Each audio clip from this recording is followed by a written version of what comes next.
कि उस समय पूरा देश भारत के आज़ादी के लिए काम कर रहा था और जो भारत के मुस्लिम्स थे वो अपने खलीफा के लिए लड़ रहे थे। मोहम्मद अली जिन्ना ने ये अनाउंस कर दिया कि हम डायरेक्ट एक्शन डे मनाएंगे। ये हत्या तब तक चलती रहेगी जब तक हमारे पाकिस्तान के बनाए जाने के डिमांड को मानते नहीं है। उत्तर प्रदेश के मुस्लिम्स, बिहार के मुस्लिम्स, इन्हीं लोगों ने पाकिस्तान बनवाया था। लेकिन जब पाकिस्तान बन गया तो फिर अपने प्रॉपर्टी को बचाने के उद्देश्य से ये कहने लगे कि हम तो इसी देश में रहेंगे, हमें इस देश से प्रेम है।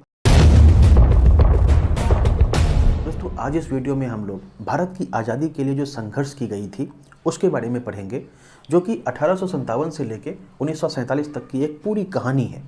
इस वीडियो को आप एक कहानी के रूप में पढ़ें, कहानी के रूप में इसे देखें तो आपको चीज़ें बहुत आसानी से समझ में आएगी। आइए शुरू करते हैं आज के इस वीडियो की। दोस्तों, भारत अंग्रेज़ों का ग़ुलाम था और 1757 में पहली बार अंग्रेज़ों ने भारत में अपना पैर जमाया एज एडमिनिस्ट्रेटिव थिंग्स के लेकर के। 1757 से लेकर के 1857 तक लगभग 100 साल तक कोई भी बहुत बड़ा विद्रोह नहीं हुआ अंग्रेज़ों के खिलाफ।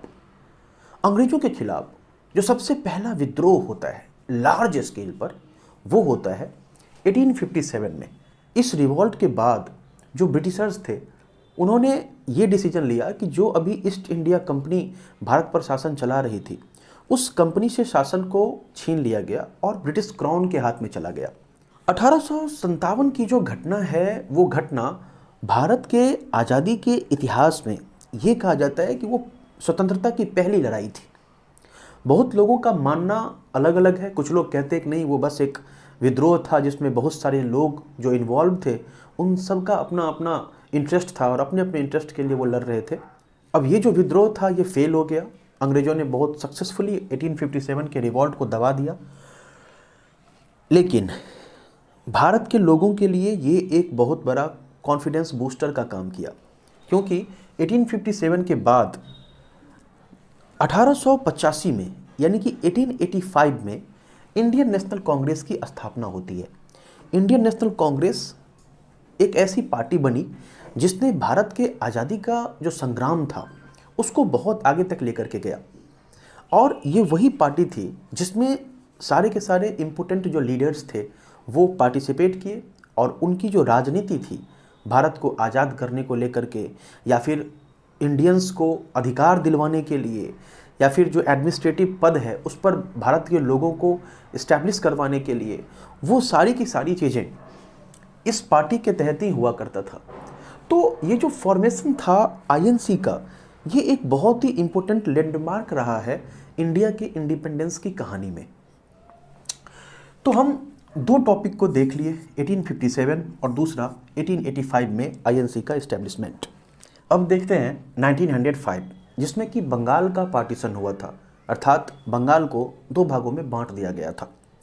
बंगाल को दो भागों में बांटने के पीछे जो मुख्य कारण था वो ये था कि ये जो प्रांत है ये उस समय में एक तो सबसे अधिक प्रोस्पेरस था, काफ़ी धनी था प्रांत, काफ़ी सुखी संपन्न था, और जिसके वजह से अंग्रेज़ भी वहीं पर पहले अपना कैपिटल बनाए। कोलकाता में राजधानी हुआ करती थी। तो कैपिटल होने के वजह से और इकोनॉमिकली भी वो काफ़ी फेवरेबल था। तो पूरे भारत से लोग वहाँ पर पैसा कमाने के लिए या स्टडी करने के लिए या फिर आप मेडिकल सुविधा के लिए वहाँ जाते थे, जैसा कि आज दिल्ली में होता है। तो इसकी वजह से बंगाल एक फेवरेट प्लेस बन गया क्रांतिकारियों के लिए। अंग्रेज़ों के विरुद्ध लड़ने वाले जो भारतीय क्रांतिकारी थे उनका एक फेवरेट गढ़ बन गया था बंगाल। अब इससे अंग्रेज़ काफ़ी परेशान हो गए थे। वो इस हद तक परेशान हो गए कि उन्होंने निर्णय लिया कि बंगाल को वो दो भागों में बांट देंगे। और ये दो भागों में जो बांटा गया, इसमें मेन ये देखा गया कि हिंदू और मुस्लिम के पॉपुलेशन के आधार पर दो भाग में बांट दिया जाए। लेकिन ये जो बंटवारा था ये भारत के जो क्रांतिकारी थे और उस समय के जो नेता थे उनको पसंद नहीं आया और इंडियंस ने इस डिसीजन का विरोध करना शुरू कर दिया। ये जो डिसीजन था, इस डिसीजन के विरोध में ही स्वदेशी मूवमेंट की शुरुआत होती है। 1905 से लेकर के 1911 तक ये मूवमेंट चलता है। इस मूवमेंट में हिंदू मुस्लिम यूनाइट होकर के, एकजुट होकर के अंग्रेज़ों के इस डिसीजन का विरोध कर रहे थे और बहुत सारी घटनाएं घटी थी 1905 से लेकर 1911 के बीच में, जिसमें कि खुदीराम बोस का जो इंसिडेंट हुआ था, जिसके बारे में आप पढ़े होंगे क्योंकि ये काफ़ी फेमस इंसिडेंट रहा था। खुदीराम बोस वाला इंसिडेंट 1908 में होता है और 1908 में ही अलीपुर बॉम्ब इंसिडेंट भी होता है। तो आप ऐसा समझ लीजिए कि 5 से लेकर के 11 तक अंग्रेज़ों के खिलाफ वायलेंट एंड नॉन वायलेंट दोनों ही तरीके से लोग विरोध कर रहे थे, जिसमें कि ये सारी घटनाएं आती है। तो 1905 वाला केस हमने देख लिया। 1905 से 11 तक स्वदेशी मूवमेंट चला था। अब जब ये सब हो रहा था कि जो विदेशी प्रोडक्ट था उसका लोग बहिष्कार कर रहे थे, अंग्रेज़ों का विरोध कर रहे थे, हिंदू मुस्लिम यूनाइट होकर के ये विरोध कर रहे थे, तो इस चीज़ से परेशान होकर के अंग्रेज़ों ने एक तरकीब सोचा कि क्यों ना पॉलिटिकली जो हिंदू मुस्लिम है उनके बीच में दरार डाल दिया जाए। पहले तो ऐसा था कि जो आईएनसी थी, इंडियन नेशनल कांग्रेस, उसी में हिंदू और मुस्लिम दोनों मिल करके अपनी राजनीति कर रहे थे, उसी में वो अपना जो भी उनकी राजनीतिक गतिविधियां थी वो सब कुछ होता था। मगर 1906 में जब मुस्लिम लीग की स्थापना की गई तो मुसलमानों को ऐसा बताया गया कि तुम्हारे इंटरेस्ट के लिए लड़ने वाला आईएनसी नहीं है, इंडियन नेशनल कांग्रेस तुम्हारे पक्ष में काम नहीं करेगा, तुम्हारे पक्ष में जो काम करने वाला कोई पार्टी है तो वो होगा मुस्लिम लीग।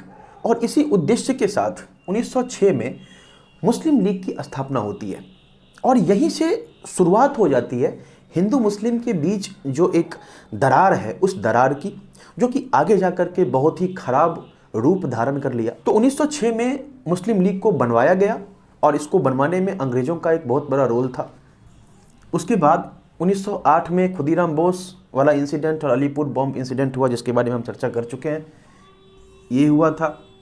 अब इन सब से अंग्रेज काफ़ी परेशान हो गए कि हिंदू मुस्लिम को तोड़ने के बाद भी देखा गया तो ये जो स्वदेशी मूवमेंट है उसका जो इंटेंसिटी है वो उतना कम नहीं हो पाया, क्योंकि मुस्लिम लीग अभी नई नई बनी थी पार्टी और इस पार्टी में उतना अधिक पावर नहीं था, या फिर लोग उसको जो मुस्लिम्स थे वो भी उस पार्टी को उतना अधिक सपोर्ट नहीं कर रहे थे, जिसके वजह से अभी कुछ प्रभाव दिखाने के लिए मुस्लिम लीग काफ़ी नई पार्टी थी। 1911 आते आते अंग्रेज परेशान होकर के बंगाल को फिर से यूनाइट कर दिए, बंगाल का पुनः एकीकरण हो जाता है। अब इसके बाद 1916, अब आपको एक बात यहाँ पर पता रहना चाहिए कि जब मुस्लिम लीग की स्थापना हो गई तो भले ही स्वदेशी मूवमेंट को काउंटर करने में उस समय में तत्काल उतना अधिक प्रभाव ये नहीं अपना डाला, मगर हिंदू मुस्लिम के बीच जो दरार है या मुसलमानों को इस बात को लेकर के उकसाना कि तुम हमारे पास आ जाओ, मोहम्मद अली जिन्ना सब उस समय में कांग्रेस में काम कर रहे थे, तो वैसे लीडर्स पर भी इनकी बहुत ही निगाह थी कि चलो कैसे भी जिन्ना या फिर जो मुस्लिम लीडर्स हैं उनको मुस्लिम लीग में लाया जाए। तो ये देखा गया कि दोनों ही पार्टी में धीरे धीरे एक हिंदू मुस्लिम का जो कहते हैं डाइपोल तैयार हो जाना वो तैयार हो गया था। तो उसको खत्म करने की एक कोशिश हुई थी 1916 में।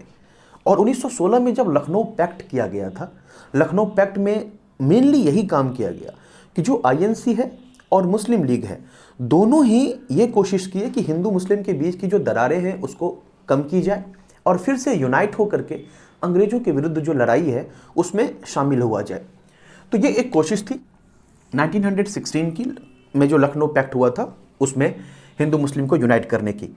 उसके बाद भारत के आज़ादी के संग्राम में एक ऐसे नेता का पदार्पण होता है, एक ऐसे नेता का आगमन होता है जिसने इस संग्राम का रूपरेखा पूरी तरह से बदल कर रख दिया, जिनका नाम था मोहनदास करमचंद गांधी, यानी कि महात्मा गांधी।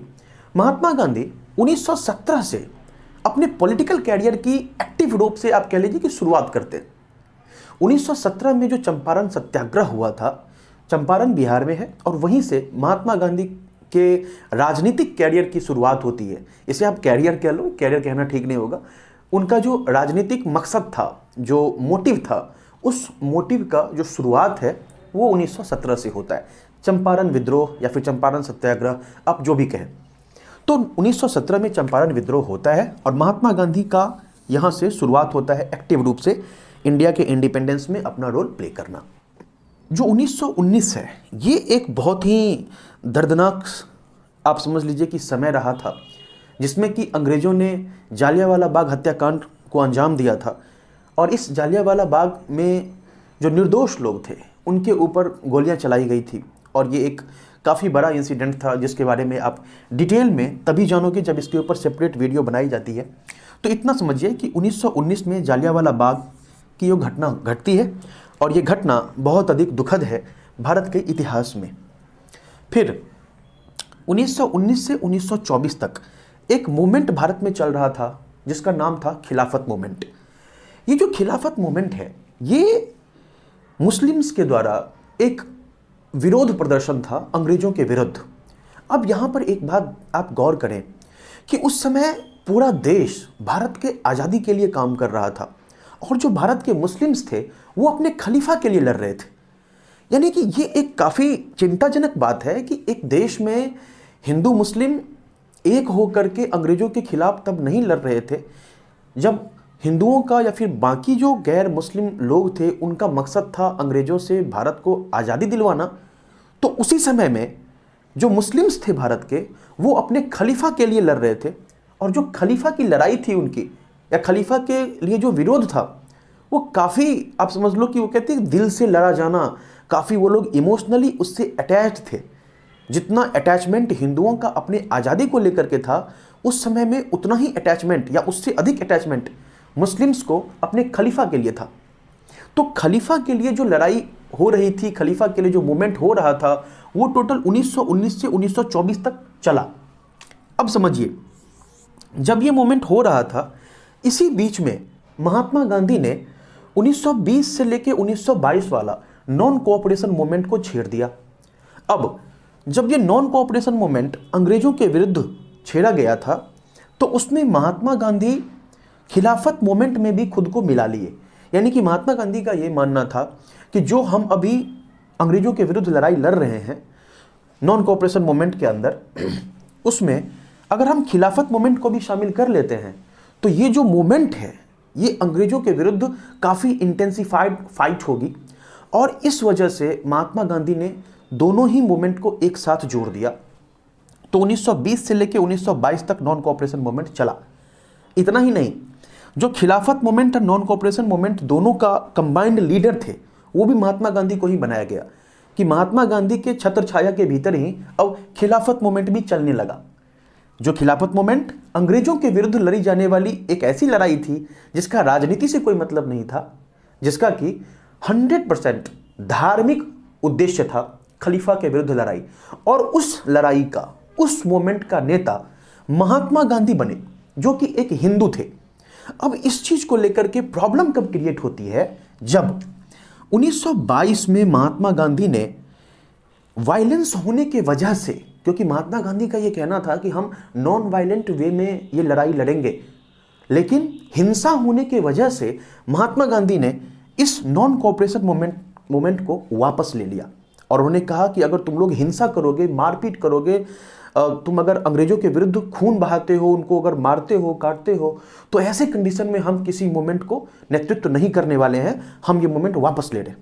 और 1920 से लेके 1922 वाला ये जो नॉन कोऑपरेशन मूवमेंट है ये महात्मा गांधी ने वापस ले लिया, रोक दिया। इसके वजह से पूरे देश में हाहाकार मच गया क्योंकि ये मूवमेंट बहुत ही विशाल स्तर पर शुरू किया गया था। और अगर महात्मा गांधी इस समय में इस मूवमेंट को वापस नहीं लेते तो ये माना जाता है कि हो सकता है कि उसी समय अंग्रेजों को भारत छोड़ना पड़ता, क्योंकि ये मूवमेंट इतना विशाल स्तर पर शुरू हुआ था कि इसमें आप ये कह सकते हैं कि अगर उस समय में महात्मा गांधी थोड़े से, अगर मान लो आप इस चीज़ को बर्दाश्त करते और लोगों का साथ देते, लोगों के मोटिव्स के अनुसार चलते, तो शायद इसी समय में कहीं जाकर के भारत आज़ाद हो गया होता। या अगर आज़ाद नहीं भी हुआ रहता तो जो ब्रिटिश का कमांड था भारत के ऊपर वो काफ़ी कमज़ोर हो चुका रहता। लेकिन महात्मा गांधी ने वायलेंस को देखते हुए, जो कि चौरी चौरा का इंसिडेंट हुआ था, उसको देखते हुए इस चीज़ को वापस ले लिया। इन सभी इंसिडेंट्स के बारे में हम डिटेल में तब पढ़ेंगे जब इन सभी टॉपिक पर मैं सेपरेट वीडियो बनाऊंगा उसमें। अभी ये एक इंट्रोडक्टरी वीडियो है, इसे आप ऐसा समझ सकते हो कि आपके लिए रिवीजन के लिए भी काफ़ी फायदेमंद होगा। और अगर आप पूरे जो इंडियन इंडिपेंडेंस की जो कहानी है उसको अगर आप एक बार में जानना चाहते हो तो उसके लिए भी ये वीडियो आपके लिए काफ़ी हेल्पफुल रहेगा। तो महात्मा गांधी ने इसको वापस ले लिया और पूरे देश में विद्रोह शुरू हो गया। जो खिलाफत मूवमेंट के नेता थे उन्होंने कहा कि एक हिंदू को हमने अपना नेता बनाया, इसी वजह से आज हमारा ये जो मूवमेंट है वो कमज़ोर पड़ गया। और ना सिर्फ इतना बल्कि पूरे भारत में देखा गया कि कई ऐसे जगहों पर हिंदुओं के विरुद्ध मुसलमानों ने ना सिर्फ विद्रोह किया बल्कि हिंदुओं के खिलाफ उन्होंने हिंसा भी किया। हिंदुओं को मारा गया, काटा गया, सिर्फ इसी गुस्सा पे कि एक हिंदू हमारे खलीफा के लिए जो विद्रोह था उसका नेता बना, जिसकी वजह से हमारा ये जो मोमेंट है वो फेल हो गया। अब महात्मा गांधी का भी विरोध हुआ था उस समय में, और एक पार्टी की स्थापना जो की गई 1923 में, स्वराज पार्टी की, जो कि मोतीलाल नेहरू के द्वारा किया गया। जवाहरलाल नेहरू के पिता और CR दास थे, उन्होंने मिलकर के, उन लोगों ने मिलकर के एक पार्टी की स्थापना की थी। और इस पार्टी के जन्म के पीछे भी नॉन कोऑपरेशन मूवमेंट के प्रति जो विरोध था हमारे नेताओं के दिमाग में, वो रहा था। तो 1923 में स्वराज पार्टी की स्थापना होती है। उसके बाद 1924 में फॉर्मेशन ऑफ HRA होता है। HRA मतलब हिंदुस्तान रिपब्लिकन एसोसिएशन। ये जो HRA है ये एक काफ़ी, आप समझ लो कि एग्रेसिव एसोसिएशन हुआ करता था कि कुछ कहीं पे प्रॉब्लम होता है तो डायरेक्ट एक्शन ले लो। तो 1924 में HRA का फॉर्मेशन हो जाता है, और ठीक उसके एक साल के बाद 1925 में काकोरी कांड होता है। अब देखिए, काकोरी कांड को लेकर के ये जो शब्द हम देख रहे हैं काकोरी कांड, इसको उत्तर प्रदेश सरकार ने बदल दिया है और इसका नाम अब पड़ गया है काकोरी ट्रेन एक्शन। तो आप इसे काकोरी कांड कहें या फिर काकोरी ट्रेन एक्शन कहें, ये 1925 में हुआ था। और ये जो घटना घटी थी इसमें राम प्रसाद बिस्मिल, अशफाक उल्लाह खान और उनके कई साथियों ने मिल करके अंग्रेजों का एक ट्रेन लूट लिया था, और उस ट्रेन के लूट से जो पैसा आया था उससे हथियार वगैरह खरीदा गया अंग्रेजों के विरुद्ध जो लड़ाई थी उसमें इस्तेमाल करने के लिए। तो 1925 में ये काकोरी कांड हुआ था।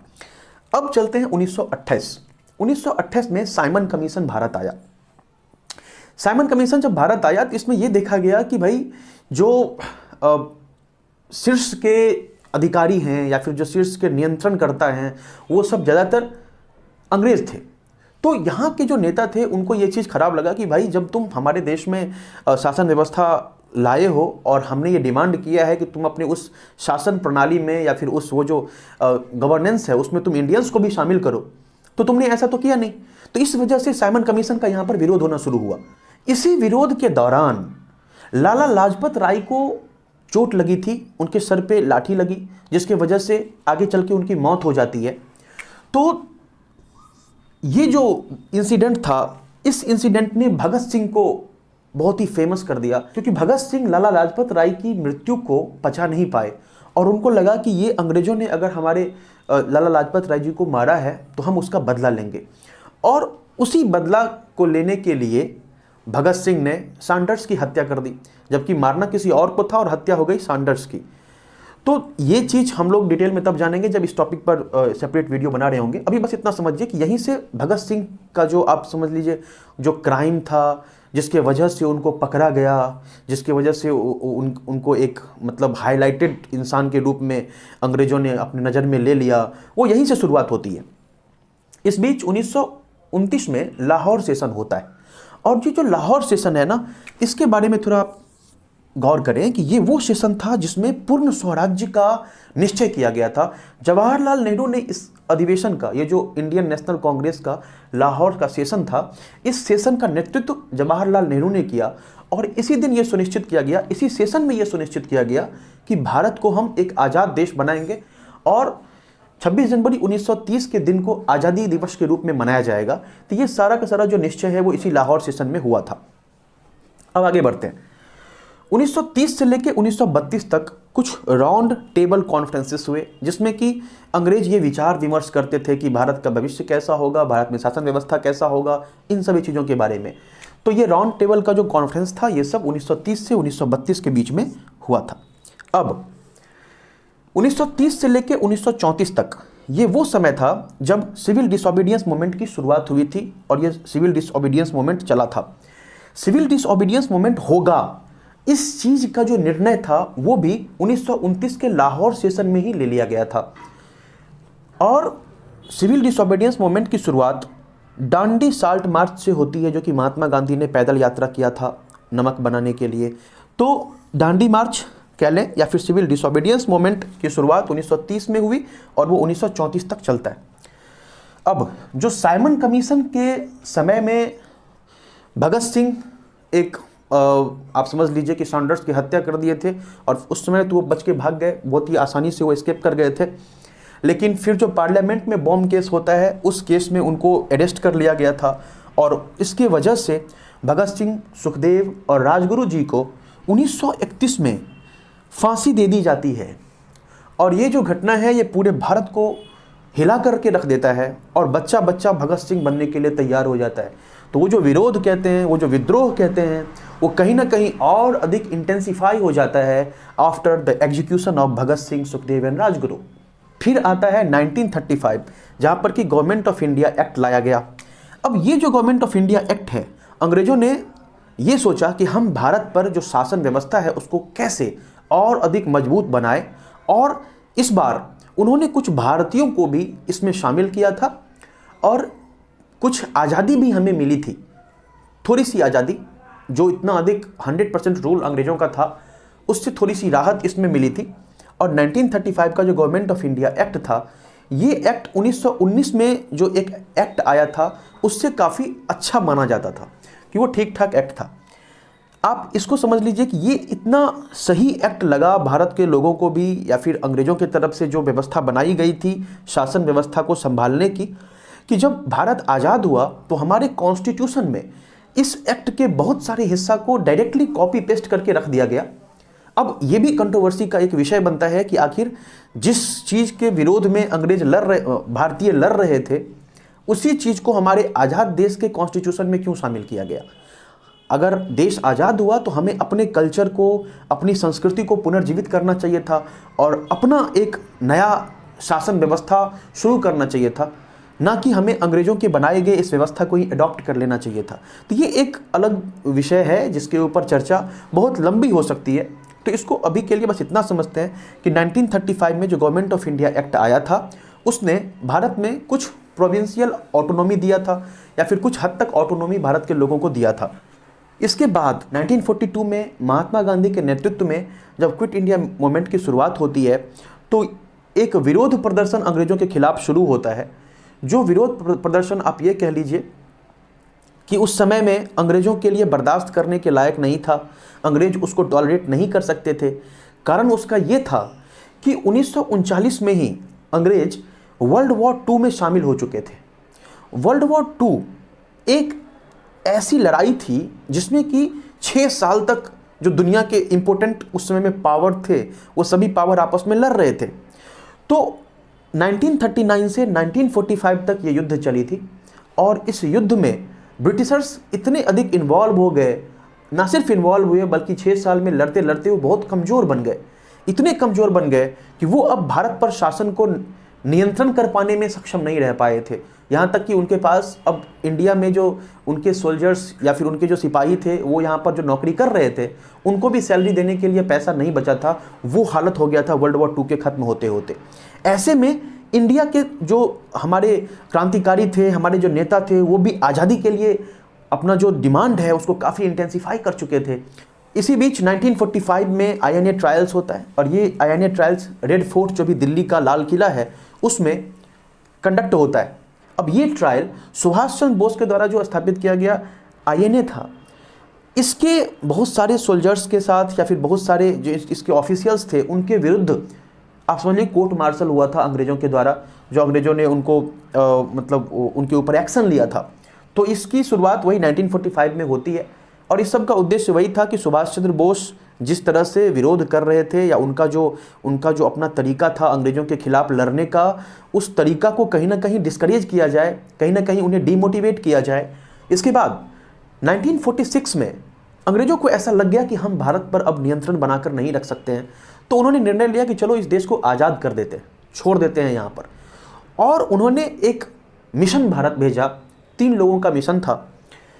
उनको भारत भेजा गया कैबिनेट मिशन के अंदर 1946 में, और उनको ये काम दिया गया कि जब हम इस देश को आज़ाद करेंगे तो कैसे इसको आज़ाद किया जाएगा, हमारे जाने के बाद इनका जो कॉन्स्टिट्यूशन होगा या फिर इनका जो शासन व्यवस्था होगा ये सब कैसा होगा, इन सब पर विचार विमर्श करने के लिए और कुछ एक सही डिसीजन पर पहुंचने के लिए कैबिनेट मिशन को लाया गया। और इंडिया में जब कैबिनेट मिशन आता है तो उसके बाद इसकी जो बहुत सारी मीटिंग्स हैं वो होती है। उन मीटिंग्स में मुख्य उद्देश्य जो था कैबिनेट मिशन का वो ये था कि जो मुस्लिम लीग है और इंडियन नेशनल कांग्रेस है, इन दोनों का जो डिमांड था, मुस्लिम लीग एक अलग देश का डिमांड कर रही थी कि उन्हें पाकिस्तान चाहिए, कि मुसलमानों के लिए एक सेपरेट देश होना चाहिए। अब आपको ये लग रहा होगा कि आखिर जब हिंदू मुस्लिम साथ ही रह रहे थे भारत में इतने सालों से, तो फिर एकाएक एक अलग देश का डिमांड क्यों शुरू हुआ, पाकिस्तान के रूप में एक अलग देश का डिमांड जो हुआ था। तो इसके पीछे जो वजह है वो वजह है कि उस समय के जो कट्टर मुस्लिम्स थे उनकी पकड़ इंडियन मुस्लिम लीग में काफ़ी बन चुकी थी। और इसके अलावा ये लोगों को ये भी बता रहे थे कि अगर भारत आज़ाद होता है तो तुम मेजॉरिटी हिंदू के अंदर आ जाओगे, क्योंकि हिंदुओं की संख्या भारत में मुस्लिम से अधिक थी। तो भारत आज़ाद होने के बाद डेमोक्रेसी बनने वाला था, ये सब जानते थे। और डेमोक्रेसी में उसी का शासन होता है जिसकी संख्या अधिक होती है। तो चूंकि हिंदुओं की संख्या अच्छी खासी थी भारत में और मुस्लिम्स की संख्या कम थी, तो जो मुस्लिम लीग के कट्टर नेता थे उस समय मोहम्मद इकबाल थे और कई ऐसे नेता थे जिन्होंने ये डिमांड रखा था कि हमें एक अलग देश चाहिए था, पाकिस्तान, क्योंकि हम मेजॉरिटी हिंदुओं के अंदर एक डेमोक्रेटिक नेशन में नहीं रह सकते, क्योंकि वहाँ पर जो सरकार बनेगी वो तो हिंदुओं की सरकार बनेगी और हम कभी भी हिंदुओं के अंदर नहीं रह सकते। हमारा जो अपना एक काम करने का तरीका है वो हमें इस्लामिक मतलब जो नियम कानून है उसके अनुसार होना चाहिए। और उन्होंने इसी उद्देश्य से एक अलग देश पाकिस्तान बनाने का मांग रखा था। तो इसी डिमांड को कैबिनेट मिशन में मुस्लिम लीग बार बार रख रही थी। अब इंडियन नेशनल कांग्रेस ये चाह रही थी कि भारत का बंटवारा ना हो, हमें जो भारत अभी अंग्रेजों के अंदर है वही भारत हमें आज़ादी के बाद भी मिले। और इस वजह से जो आईएनसी है, इंडियन नेशनल कांग्रेस है, उसने कैबिनेट मिशन के कई सारे प्रस्ताव को ठुकरा दिया। इनके ठुकराए जाने के बाद मुस्लिम लीग ने जो कुछ ऐसे प्रस्ताव को माना भी था उसको भी उसने भी ठुकरा दिया। कैबिनेट मिशन में कुछ और घटनाएं घटती है जिसके विषय में हम जब डिटेल में इस टॉपिक को टच कर रहे होंगे तब बात करेंगे। अभी आप इतना समझिए कि जो कैबिनेट मिशन का परिणाम था उस परिणाम से मुस्लिम लीग वालों को ये लग गया था कि ये लोग भारत को बांटने के लिए तैयार नहीं हैं, ये लोग पाकिस्तान बनाने के लिए तैयार नहीं हैं। और इसीलिए मोहम्मद अली जिन्ना ने गलत रास्ता अपनाया। मोहम्मद अली जिन्ना ने ये अनाउंस कर दिया कि हम डायरेक्ट एक्शन डे मनाएंगे। डायरेक्ट एक्शन डे एक ऐसा दिन था जिसमें, जो कि आज़ादी से ठीक एक साल पहले 16 अगस्त 1946 की कहानी है, कोलकाता में डायरेक्ट एक्शन डे मनाया गया। ना सिर्फ कोलकाता बल्कि बंगाल का जो प्रांत है वो मेन इसका सेंटर रहा था, जिसमें नोआखली, जो अभी के समय में कई सारी ऐसे जगह हैं जो कि बांग्लादेश में हैं, उन सभी जगहों पर हिंदुओं और बाकी जो गैर मुस्लिम्स थे उनके खिलाफ मुसलमानों ने हिंसात्मक विद्रोह किया। हिंसात्मक विद्रोह का मतलब ये हुआ कि डायरेक्ट एक्शन डे के दिन पुलिस को वापस ले लिया गया था, यानी कि पूरी पुलिस की छुट्टी कर दी गई थी। क्योंकि बंगाल में उस समय में हुसैन सईद सोहरावर्दी की सरकार थी, वो मुस्लिम था।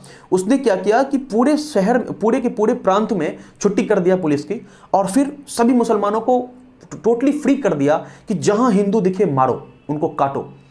और मस्जिदों से ऐलान होने लगा था उस समय में कि जो हिंदू है उसकी हत्या होनी चाहिए। ये हत्या तब तक चलती रहेगी जब तक इंडियन नेशनल कांग्रेस और जो ब्रिटिशर्स हैं वो हमारे पाकिस्तान के बनाए जाने के डिमांड को मानते नहीं हैं। और इसी उद्देश्य से डायरेक्ट एक्शन डे की शुरुआत होती है और कई दिनों तक ये हिंसा चलते रहता है, खुलेआम हिंसा चलता है, जहां पर रोकने वाला कोई नहीं था, पुलिस छुट्टी पर थी। और जहां तहां उस समय के वीडियो को अगर आप देखेंगे, उस समय के फोटो अभी भी इंटरनेट पर अवेलेबल है, उसको आप देखना, खुलेआम वहां पर गिद्ध है जो कि इंसानों का जो मांस है वो खा रहा है। वो इतना अधिक दर्दनाक दृश्य है कि जिसे हम यूट्यूब पर डाल भी नहीं सकते हैं। तो डायरेक्ट एक्शन डे में जो घटना घटी थी, उस घटना का मुख्य उद्देश्य था कि हमें एक आज़ाद देश ही नहीं बल्कि एक आज़ाद पाकिस्तान चाहिए, और जब तक उस पाकिस्तान के डिमांड को माना नहीं जाएगा तब तक हम हिंसा करते रहेंगे। और फिर बात वही हुई, पाकिस्तान के डिमांड को मान लिया गया कि ठीक है पाकिस्तान बनेगा, और फिर ये हिंसा उस समय में रुकी थी। अब ये हिंसा तो रुकी, लेकिन इसी समय में हिंदू मुस्लिम के बीच में जो एक दुश्मनी है उसकी शुरुआत हो जाती है। और बंगाल से ये चीज़ बढ़ करके बिहार में आता है। बिहार में भी काफ़ी हिंसा उस समय में हुआ था। और ये जो हिंसा की कहानी है वो बहुत अधिक डीप है। कई सारी स्टोरीज यहाँ आकर के मर्ज होती है कि हिंदुओं ने भी रिटेलिएट किया था, मुस्लिम्स ने इसकी शुरुआत की, रिटेलिएशन हुआ कई जगहों पर, फिर बहुत अधिक हिंसा हो गया था जहाँ पर महात्मा गांधी गए नोआखली में वगैरह वगैरह। ये सारी चीज़ें हम डिस्कस करेंगे जब इस टॉपिक पर सेपरेट वीडियो बना रहे होंगे। तो डायरेक्ट एक्शन को मनाने के बाद ये पूरी तरह से फिक्स हो गया था कि पाकिस्तान बनेगा, पाकिस्तान बनेगा। और उसके एक साल के बाद 1947 में भारत को पार्टीशन के साथ आज़ादी मिलती है। यानी कि भारत का बंटवारा होता है, जिस बंटवारा का उद्देश्य होता है कि जितने भी मुस्लिम्स हैं वो भारत से जाएंगे पाकिस्तान में। दो पाकिस्तान बनाया गया। जो अभी आप बांग्लादेश देख रहे हैं वो था पूर्वी पाकिस्तान, और अभी का जो पाकिस्तान है वो था पश्चिमी पाकिस्तान। और इन दोनों ही भारत के दो हाथ, आप समझ लो कि दोनों हाथ को काटा गया और ये कहा गया कि जितने भी मुस्लिम्स हैं वो दोनों साइड चले जाएंगे। यानी कि जो इधर पश्चिमी इलाके में रह रहे हैं वो सारे मुस्लिम्स चले जाएंगे पश्चिमी पाकिस्तान में, और जो पूर्वी इलाके में रह रहे हैं वो सारे मुस्लिम चले जाएंगे पूर्वी पाकिस्तान में। इस उद्देश्य से भारत का बंटवारा हुआ था, जहाँ पर कि दो पाकिस्तान बनाए गए थे। ये पार्टीशन के हो जाने के बाद हिंदू मुस्लिम के बीच में जो हिंसा है वो और अधिक बढ़ जाता है, क्योंकि एक तरफ जहां जो हिस्सा पाकिस्तान बन गया उस हिस्सा से सभी गैर मुसलमानों को जबरदस्ती मार के भगाया जा रहा था और उनको रोकने वाला कोई नहीं था। लेकिन जो भारत है, भारत में यहां पर जो मुस्लिम्स रह रहे थे ये अब पाकिस्तान जाने के लिए तैयार नहीं हुए, क्योंकि इनको ऐसा लगा कि भाई हमारा यहाँ पर खेत है, खलियान है, घर है, इतना बड़ा दुकानें हैं, जायदाद है, इसको छोड़ करके हम पाकिस्तान क्यों जाएं। और ये लोग अब वो रास्ता ढूंढने लगे कि किसी तरीके से भारत में रहने का इनको मौका मिल जाए, भारत में रहने के लिए इनको कोई ना कोई ऐसा समर्थन मिल जाए। और वो समर्थन मिला इनको महात्मा गांधी से, और जो उस समय कांग्रेस के कुछ लीडर्स थे उनके तरफ से। उन लीडर्स का ये मानना था कि जो काम मुसलमान पाकिस्तान में कर रहे हैं, वहां के हिंदुओं के साथ उनको जबरदस्ती मार के भगा रहे हैं, वो काम तुम यहां पर मत करो। यहां पर जो मुस्लिम्स हैं वो अगर पाकिस्तान जाना चाहते हैं तो चले जाएं, और अगर वो नहीं जाना चाहते हैं तो नहीं जाएं। वो अगर यहां रहना चाहते हैं तो रह लेंगे। अब एक बात आप समझिए कि ये जो निर्णय लिया गया, ये जो फैसला कांग्रेस के द्वारा सुनाया गया था, इसके पीछे जो मुख्य उद्देश्य था वो उद्देश्य था कि हिंदुओं के खिलाफ जो हिंसा चल रहा था पूरे भारत में लगभग, वो हिंसा नहीं हो, या अगर हिंदू कम्युनिटी मुस्लिम्स के खिलाफ कहीं पर हिंसा कर रही थी तो वो हिंसा भी ना हो। क्योंकि उस समय में हिंदुओं का भी संगठन था जो कि भारत में काम कर रहा था, और उस तरह के संगठन का यह डिमांड था कि जितने भी मुस्लिम्स हैं भारत में उनको पाकिस्तान जाना चाहिए, क्योंकि जब उन्होंने पाकिस्तान बनवा लिया तब उनको भारत में रहने का कोई अधिकार नहीं है। लेकिन मुस्लिम्स जाने के लिए तैयार नहीं थे। आज आप जो देख रहे हो महाराष्ट्र के मुस्लिम्स, जो गुजरात के मुस्लिम्स हैं, उत्तर प्रदेश के मुस्लिम्स, बिहार के मुस्लिम्स, इन्हीं लोगों ने पाकिस्तान बनवाया था। लेकिन जब पाकिस्तान बन गया तो फिर अपने प्रॉपर्टी को बचाने के उद्देश्य से ये कहने लगे कि हम तो इसी देश में रहेंगे, हमें इस देश से प्रेम है। जिसके खिलाफ आपको पता होगा उस समय बहुत सारे लीडर्स ने, हमारे जो लीडर्स थे उन्होंने कहा था कि जो सरदार वल्लभ भाई पटेल थे उन्होंने कहा कि भाई ऐसा क्या हुआ कि एक रात में तुम्हारा भारत के प्रति प्रेम बढ़ गया। कल तक तुम पाकिस्तान कर रहे थे और आज तुम कह रहे हो कि मैं भारत में रहना है। भारत के प्रति प्रेम एक रात में कैसे हो गया। तो ये जो कहानियां हैं, ये कहानियां काफ़ी दिलचस्प है। जो पार्टीशन के ऊपर हम सेपरेट वीडियो में बात कर रहे होंगे वहाँ पर डिटेल में इसके बारे में चर्चा करेंगे। डायरेक्ट एक्शन डे पर भी सेपरेट वीडियो मेरा आएगा, और ये जितने भी टॉपिक हैं इन सब पर सेपरेट वीडियो आएगा, जिसमें हम विशेष रूप से उस टॉपिक पर ही वीडियो बनाएंगे। तो अगर ये चीज़ हम देखें कि जो भारत की जो आज़ादी का ये जो एक मुहिम था, ये मुहिम कहाँ जाकर के ख़त्म होता है, तो है ब्रिटिश के भारत को छोड़ने पर जाकर के वो ख़त्म होता है। 1947 में ब्रिटिशर्स भारत से चले गए। अब एक चीज़ आपने नोटिस किया होगा कि यहाँ पर मैंने ऐसा कुछ लाइन ड्रॉ किया है रेड कलर से। अब इसके बारे में जानिए ये मैंने क्यों किया। देखिए, भारत को आज़ादी तो मिली अंग्रेज़ों से, लेकिन ये आज़ादी सोलोली हमारे विरोध के वजह से ही नहीं मिली, बल्कि 1939 में जो वर्ल्ड वॉर 2 शुरू हुआ था और जो ब्रिटिशर्स काफ़ी कमज़ोर हो गए थे 1945 तक आते आते, उनके कमज़ोर होने के वजह से वो इस देश को छोड़ने के लिए बाध्य हो गए थे।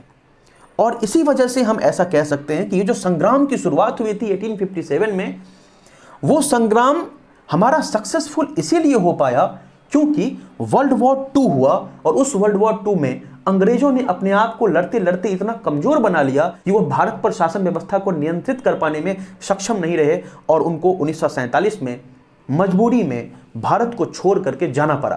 परंतु जाते जाते वो भारत को एक इतना बड़ा घाव दे दिए, जिस घाव से आज 2025 में भी भारत आजाद नहीं हो पाया है। और उस घाव का नाम है पार्टीशन, जहां पर कि भारत का एक बहुत ही कट्टर दुश्मन पाकिस्तान का जन्म हो जाता है।